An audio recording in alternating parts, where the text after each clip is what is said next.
He's been called the Peter Pan of rock. Tonight he's performing the song which sealed his reputation as a groundbreaking artist. Here singing Ziggy Stardust, ladies and gentlemen, David Bowie.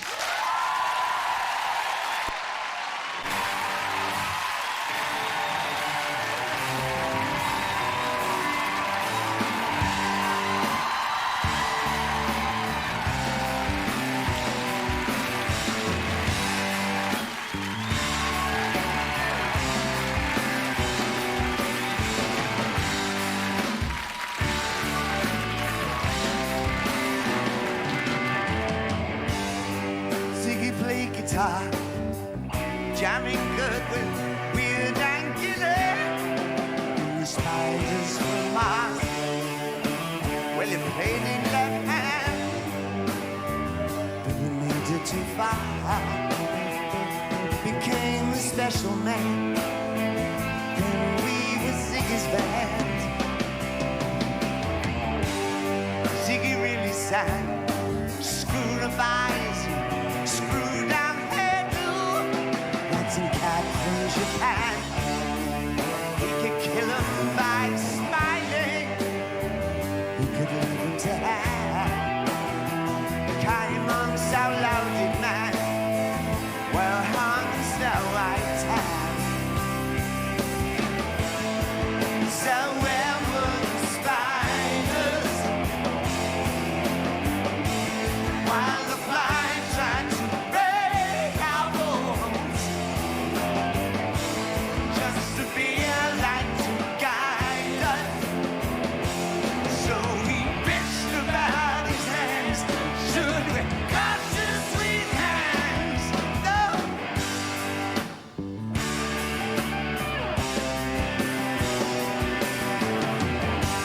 Oh yeah.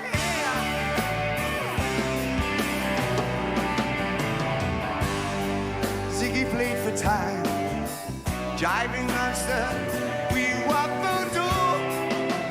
Kids was just class. We was an ass with God-given ass. We took it all too far, but boy, could he play guitar, making love with his ego. Ziggy sucked up into his mind like some leper messiah. When the kids did kill the man, I had to break up the band. No.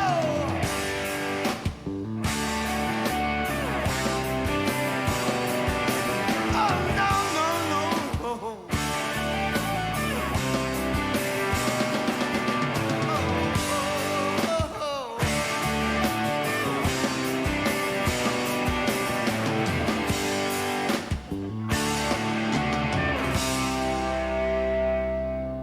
Now Ziggy played guitar.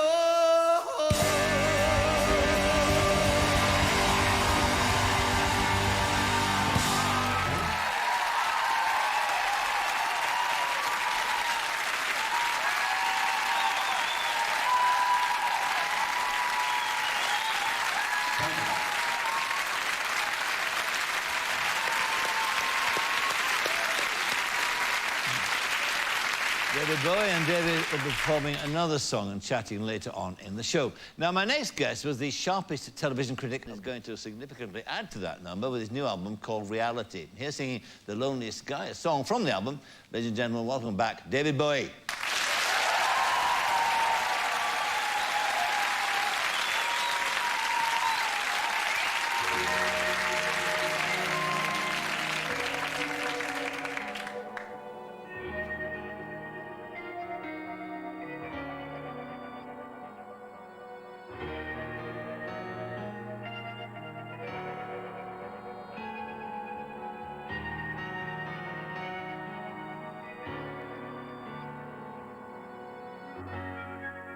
Streets damp and warm,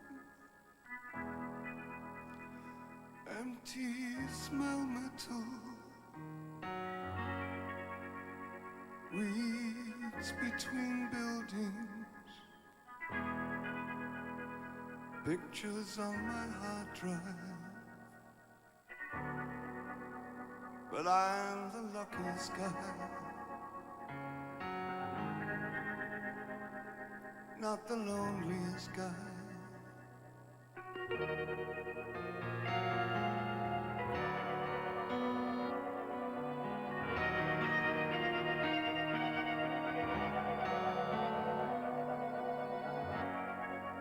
Steel underboards,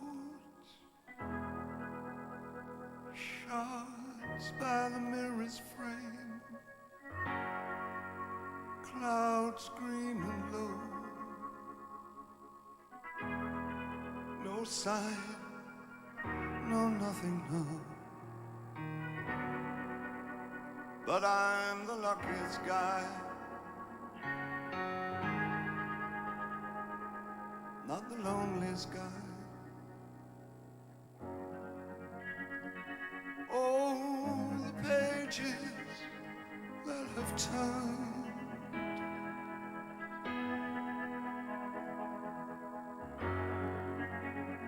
oh, the errors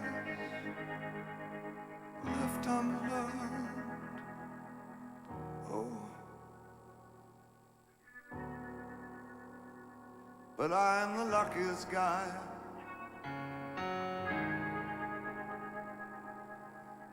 not the loneliest guy in the world.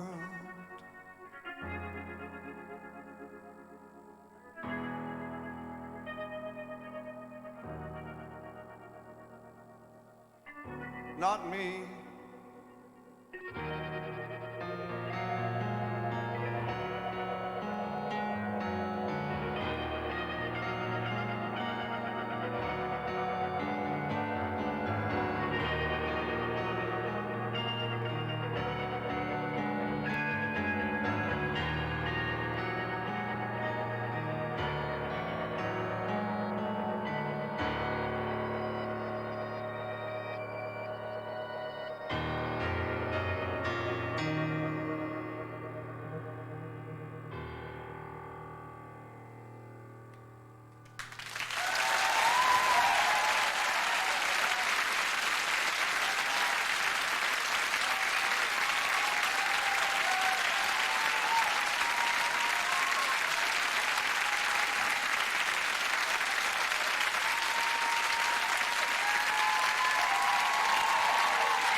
Picking up from something you said, I always wanted to be a 5'2" black musician, Little Richard, but That's what you wanted to be, was yeah, it? the surgery wouldn't have helped at all.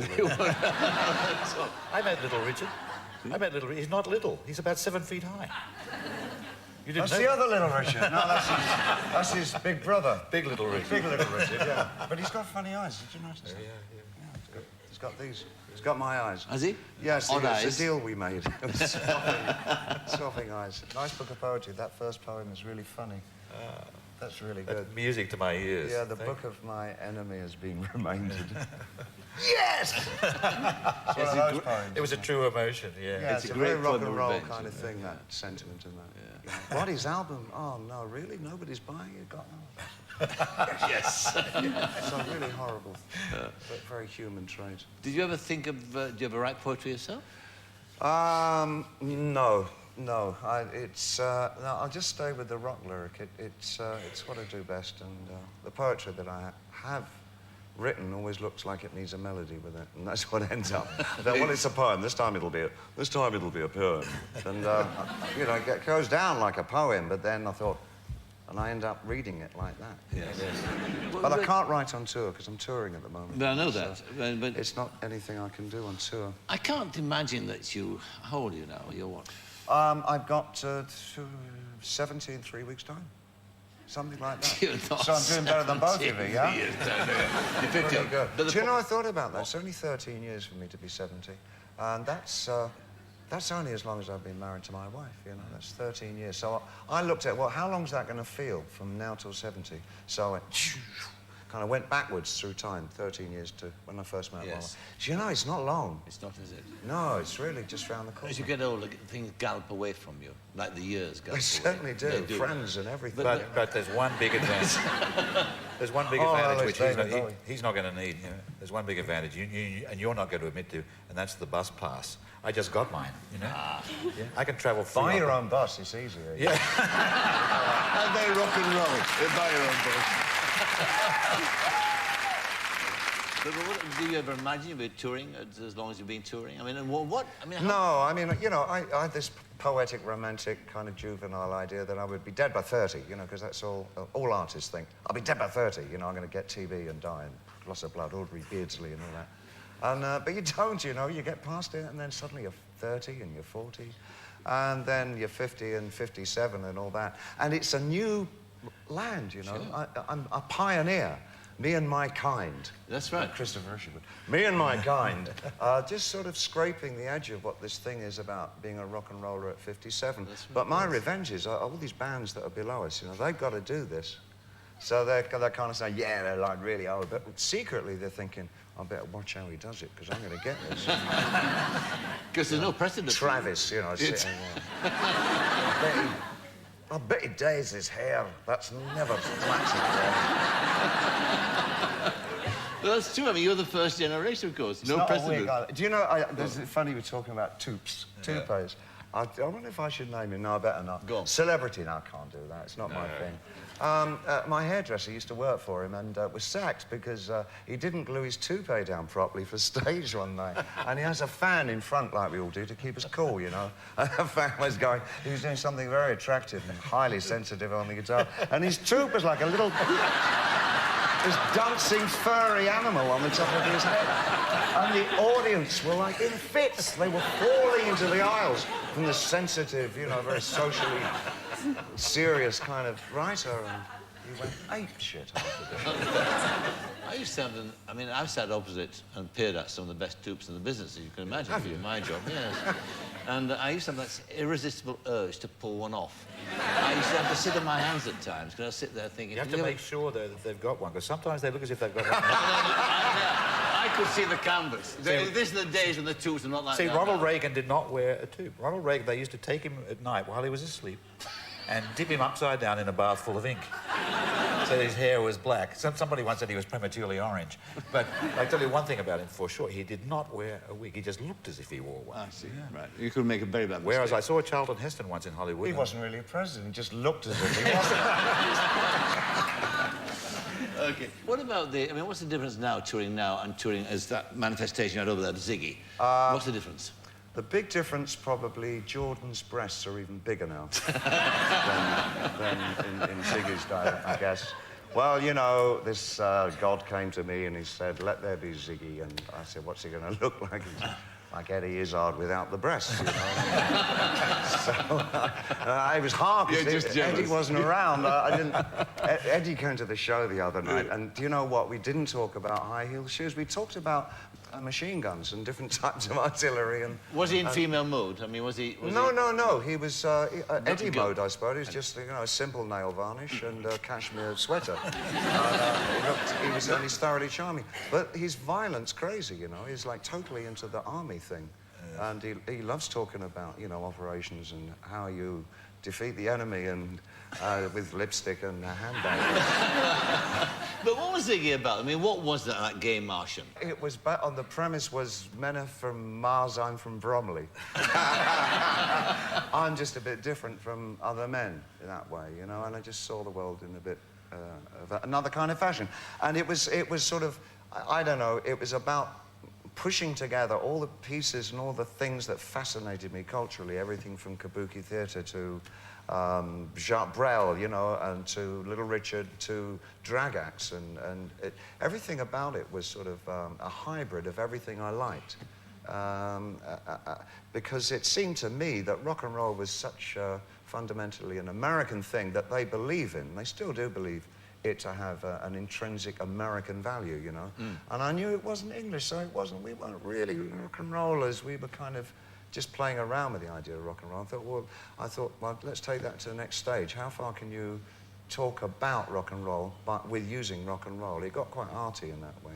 And what about I mean, it's very, very sort of theatrical as well. And yeah. What's been curious is that you've never actually explored that avenue, the theatre, musical theatre, if you like, because... No, it's... I've been not? approached several times, but it's been the usual thing about cobbling together a lot of my songs and developing a rather dodgy storyline to go along with it. I don't want to do that, you know. I mean, I quite like the idea of writing something musically theatrical for a stage, maybe a travelling stage, like a rock and roll tour in some way, but I don't like musical theatre very much, believe it or not. I actually don't get off on it, and I think it's pretty crappy, both on Broadway and in London. I don't think it's got much to give. But when you talk about travelling theatre there, there's an echo, isn't there, there with your father? Yes, there was. Because your father... Right. Yeah, I know. I mean, yeah, tell me, I didn't... Well, he was orphaned very young. Yes. He was about 4 years old, in fact, and so he never knew his parents. Mum was killed in the First World War, and his mother died tragically not long after that. And he went into care, and then he went to live with one of his aunts. But he was left all this money when he was about 16 years old. And so he bought a theatre troupe. Oh, what a wise idea. And he toured it into the ground. It never made a penny, but the little that he had over, he opened up a nightclub for boxers and wrestlers and gangsters in London, which also folded up very quickly. Then he got an ulcer, duodenal ulcer, and then he had a dream, and the same God that told me about Ziggy said, go into children's homes. So he started working for a charity organisation from that point, and worked there at Dr. Bernardo's for the rest of his life. He sounds a remarkable man, actually. Not now, he's dead, no. But he was. He was remarkable. And obviously had an influence on you, because, I mean, bound to have, because you think of the echoes that there are now. Well, I tell you what, he had all these books from, is it Reader's Book Club or one of those things? And they want the same cover, a bit in different colours. And, but they were quite wonderful books, and so, you know, I got my first taste of Hemingway and things like that. Yeah. Because you get one every 2 months or something. They come through the post, you know. Yes. And I'd read them after him. So between him and my half-brother, I kind of, you know, got quite a good... He was a Yorkshireman too, of course. You missed that most important part. Yeah, Tadcaster. Yeah, that's the most... You missed the most important part out there. Yeah. Let's go back to what Victoria was talking about. I mean, you've gone through all this celebrity bit, haven't you? With knobs on. I didn't like it, yeah. You didn't? Yeah. You're talking the past tense. Yeah. You've still got it? Well, no, you see, I mean, I don't know, it's just a personal choice, I guess, but I kind of opted out of it, you know, and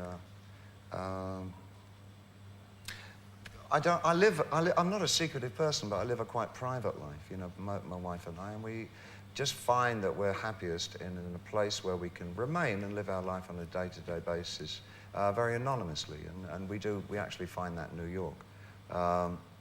It's just very easy for us, and it's a way of living that we like. Yes. But America, it's better in America, isn't it, for people like some yourselves? parts of America. I think New York downtown, where we are. You can be more anonymous there. Oh, yeah, because well, one thing, it's always been kind of an artistic area, I guess. There's a lot of painters and musicians and writers down there. The flavour of it is more kind of a little more cosmopolitan feeling and fairly sophisticated in that way. They don't really, you know, they're not. But having said that, of course, I mean... Funny hair. Make it sign something. You know, you don't get that down there, but you do in LA and you do in Paris, and my God, you get it in London, don't you? I mean, it's a nightmare, you know, this country, really. Why I love the audiences, and I love your little people, you know, and all that, but I can't stand the intrusion of the press, so I just don't put up with it. Well, having said all that about New York, of course, I mean... it's a dangerous place because... It's a dangerous place here. But this place is very dangerous. Lennon really dangerous stuff happens in this country. Yeah, but talking about the celebrity... But you're emphasising something that happened once, many years ago. Of course. What happened to George Harrison? I don't know, the Queen, somebody... you know, it's not just New York. Yeah. That's rubbish. It's like saying the terrorists will only ever attack New York. Yeah. You know, I wouldn't bank on that. Yes. Yeah. Mm. But you knew Lennon, didn't you? Yeah, very well. Yeah. You met him through Liz Taylor. I'm messing through Liz Taylor. She wanted me to do... There was this... She handed to me what she's purported to be a script. This thing called the... I can't even... Bluebird. Yes. Bluebird? Firebird? Bluebird. I don't know, it wasn't Stravinsky. Far from Stravinsky. It was Bluebird. And she said, read this and make it with me and be my, leading man in it. It was such an awful script. And I was so excited when she handed it to me. Oh, Liz Taylor's giving me a script, And we're in Hollywood and I'm 13 years old, And I go through... Oh, no, it wasn't. That was a lie. There's something... He was never 13. And I go through this. It was absolutely awful. And, but she did invite me to a wonderful party that she threw, and I met Lennon there, and we went on to a great relationship over the years. Terrific guy, very, very funny guy. Do you have any plans at all? No. I think I've got that. No, my crushing fear is that I would have to study acting and all that. And I'd love to be a film star. I kind of fancy that, because you get the name on the poster in the big picture, and they airbrush all the lines out, and it's fantastic. You're 30 foot tall, but you've got to do all this work to do that. Now, let me just kind of rock and roll. I mean, that's where my heart is, and I like doing that work. It's accumulated so many methods of working itself out, rock music, and it's taken on board so many other kinds of information from other musical styles. That's what it's about. It's really growing and developing that way. OK, well, you're part of all that. Thank you again for coming and being my guest tonight. It's my absolute pleasure. David Bowie. My thanks to David Bowie, to Clive James and to Victoria Beckham. From all of us here, a very, very good night. Good night.